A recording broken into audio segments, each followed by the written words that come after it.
La reine Élisabeth II, souveraine du Royaume-Uni, de Grande-Bretagne et d'Irlande du Nord, fête son anniversaire 2 fois par an. Elle le fait d'abord le jour de son véritable anniversaire, le 21 avril. Ensuite, elle célèbre aussi son anniversaire officiel chaque année, le 2e samedi de juin. Donc, elle reçoit 2 fois plus de cadeaux? Pas vraiment. Ce n'est pas elle qui a décidé ça. C'est une tradition qui remonte à bien longtemps, à plus d'1 siècle, en 1908 exactement, avec l'arrière-grand-père de la reine, Édouard VII. L'anniversaire du monarque est un événement de grande importance pour tout le pays, si bien qu'une grande fête est organisée. Le premier défilé à cette occasion a eu lieu en 1748 pour que tout le monde puisse célébrer et honorer le souverain.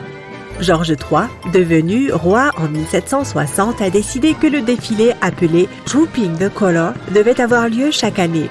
Il en a fait une tradition que chaque roi ou reine de Grande-Bretagne a suivie depuis lors et jusqu'en 1908. Le roi de l'époque, Édouard VII, avait son véritable anniversaire en novembre. Au Royaume-Uni, la météo en novembre n'est pas très propice aux célébrations et la plupart du temps, il faisait mauvais le jour de l'anniversaire du roi Édouard. Mais il voulait une grande et belle célébration dont tout le monde pourrait profiter à l'extérieur. Il a donc décidé de déplacer le défilé en juin, lorsque le temps a plus de chances d'être agréable.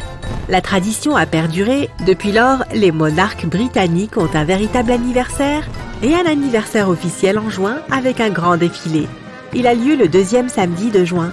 La reine y assiste toujours personnellement. Le défilé est impressionnant avec plus de 1000 officiers, 200 chevaux et 200 musiciens qui y participent.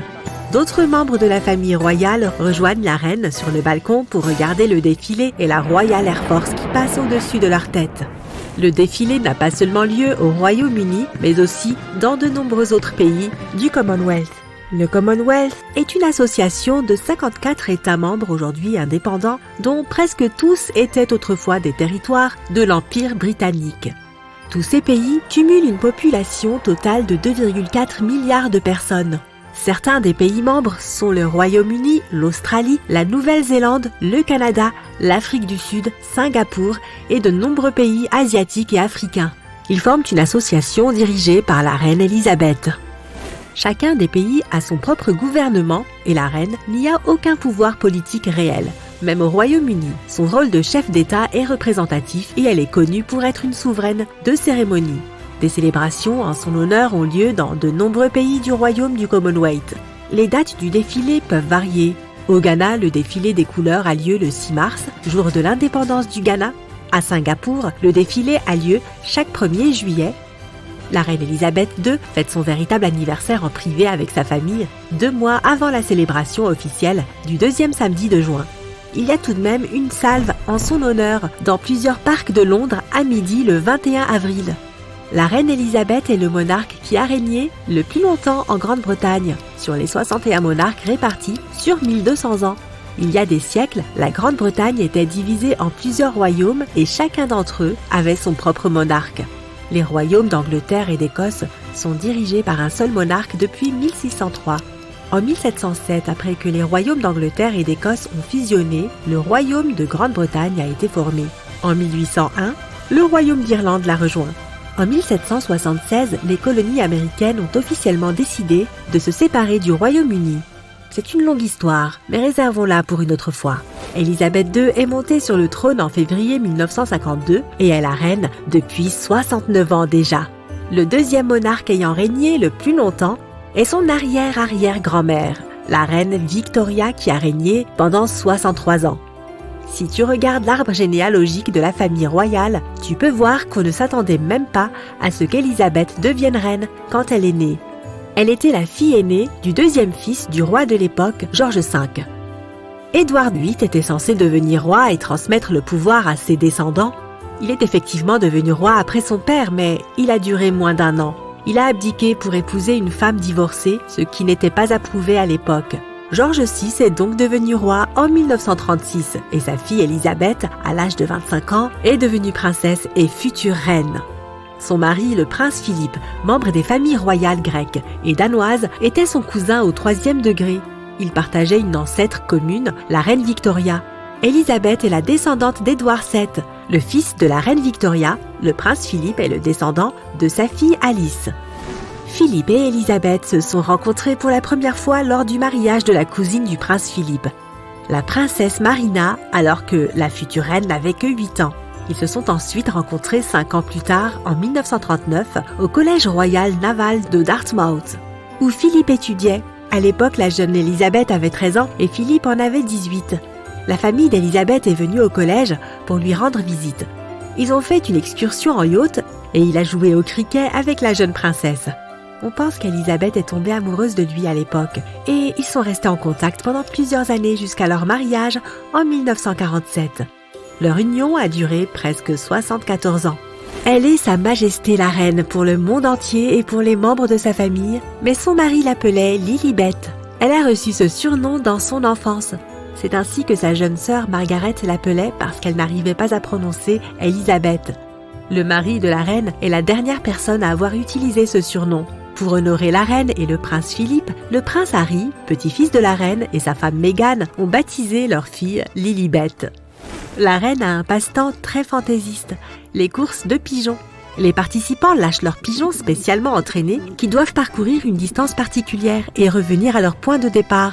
Les participants lâchent leurs pigeons spécialement entraînés qui doivent parcourir une distance particulière et revenir à leur point de départ.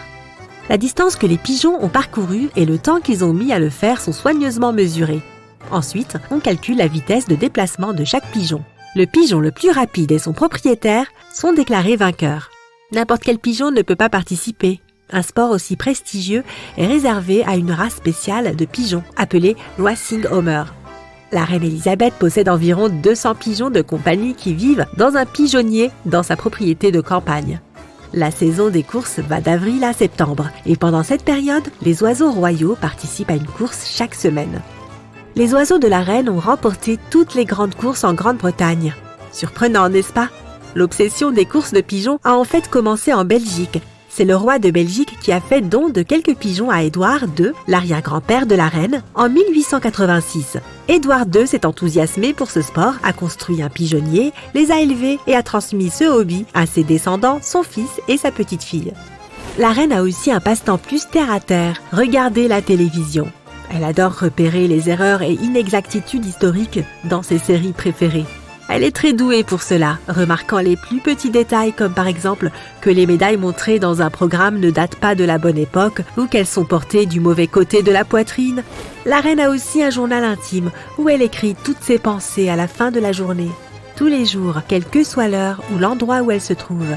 Elle tient un journal depuis qu'elle a 15 ans, ce qui signifie 8 décennies de documentation et de réflexion personnelle de la reine sur tout ce qui s'est passé dans le monde et dans sa famille. Les journaux intimes sont soigneusement gardés et personne n'a jamais été autorisé à y jeter un œil, à l'exception de son mari, le prince Philippe.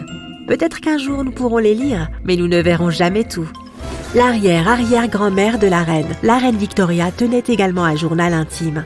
Elle a autorisé sa publication, mais a demandé à sa plus jeune fille, la princesse Béatrice, de réviser ses journaux au préalable et de supprimer tous les sujets sensibles qui auraient pu apparaître dans ses écrits. Il a fallu 30 ans à la princesse pour terminer sa transcription, après quoi elle a brûlé les journaux intimes originaux. Les versions éditées ont été publiées et sont toujours disponibles en version numérique.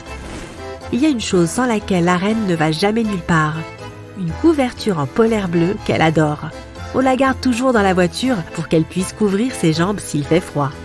Mais le plus souvent, la couverture reste dans la voiture. En revanche, elle a toujours son sac à main avec elle lorsqu'elle sort. Cela semble inutile puisqu'elle a plusieurs gardes qui l'accompagnent en permanence et qui peuvent porter, pour elle, tout ce qu'elle veut sur Terre. Mais le sac à main a une fonction très particulière.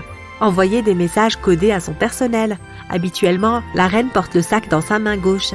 Si elle le passe soudainement à la main droite, elle signale à ses gardes qu'elle préfère mettre fin à la conversation.